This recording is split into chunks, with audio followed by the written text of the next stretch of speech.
Hi, hello, welcome to Kovai குயில் channel. இன்னைக்கு நம்ம ஒரு ஹெர்பல் ட்ரிங்க் ரெடி பண்ண போகிறோம். வின்டரில், ரெய்னி சீசனில் கிட்ஸ் ஆகட்டும் பெரியவங்களாகட்டும் அதிகமாக கோல்ட், காஃப், அப்புறம் த்ரோட் இன்ஃபெக்ஷனால ரொம்ப அவங்களுக்கு பிரச்சனை வரும். அதுக்கெல்லாம் நம்ம வீட்டிலேயே ஒரு ஹெர்பல் ட்ரிங்கை ரெடி பண்ணலாம். இதுக்கு தேவையான பொருட்கள் நம்ம வீட்டு அஞ்சரை பெட்டிலேயே இருக்கு. அது என்னென்ன பொருட்கள் பார்க்கலாம். ஃபர்ஸ்ட் நம்ம பார்க்க போறது ஸ்டார் ஆனிஸ், அன்னாச்சிப்பூன்னு சொல்லுவாங்க, சுருள் பட்டை, கிராம்பு. இதுல எல்லாமே ஒரு 2 பீஸு 4 பீஸு, ஒரு சின்ன அளவு இஞ்சிய பீஸ் ஆக்கி வச்சுக்கலாம், 1/2 ஸ்பூன் மிளகு, 2 ஸ்பூன் தனியா, 1 ஸ்பூன் சோம்பு, 1 ஸ்பூன் சீரகம், ஒரு 1/2 ஸ்பூன் ஓமம். ஒரு பாத்திரத்தில் ஒரு 1 லிட்டர் தண்ணி எடுத்துக்கணும்.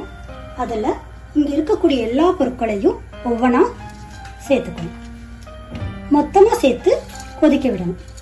குறைஞ்சது ஒரு 10லேருந்து 15 நிமிஷம் கொதிக்க விடணும். அதுக்கப்புறம் அதை ஒரு மூடி போட்டு மூடிடணும். இதனால் என்ன ஆகும்னா இதோட சாறு எல்லாம் இறங்கி அதோட பெனிஃபிட், அதாவது ஹெர்பல் ட்ரிங்க் மருத்துவ குணங்கள் நிறைஞ்ச ஒரு நல்ல ஹெர்பல் ட்ரிங்கா இருக்கும். இப்போ நம்ம போட்டு கொதிக்க வச்ச எல்லா இன்கிரீடியன்ஸோட சாரும் நல்லா இறங்கிருச்சு. குறைஞ்சது ஒரு 20 மினிட்ஸ் இப்படி நாம கொதிக்க வைக்கும் போது அதோட எல்லா சாரும் இறங்க ஆரம்பிச்சிடும். இதுக்கப்புறம் நாம ஸ்டவ் ஆஃப் பண்ணிடலாம்.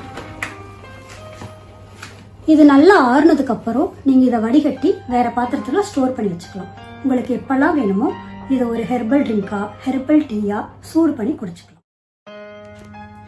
இப்போ நம்ம ரெடி பண்ண ஹெர்பல் ட்ரிங்க் காஃப் கோல்டுக்கு மட்டும் இல்லை, ஃபேட் கட் ட்ரிங்காகவும் யாரெல்லாம் வெயிட் லாஸ் பண்ண நினைக்கிறீங்களோ அவங்களுக்கு இது ரொம்ப ஹெல்ப்ஃபுல்லாக இருக்கும்.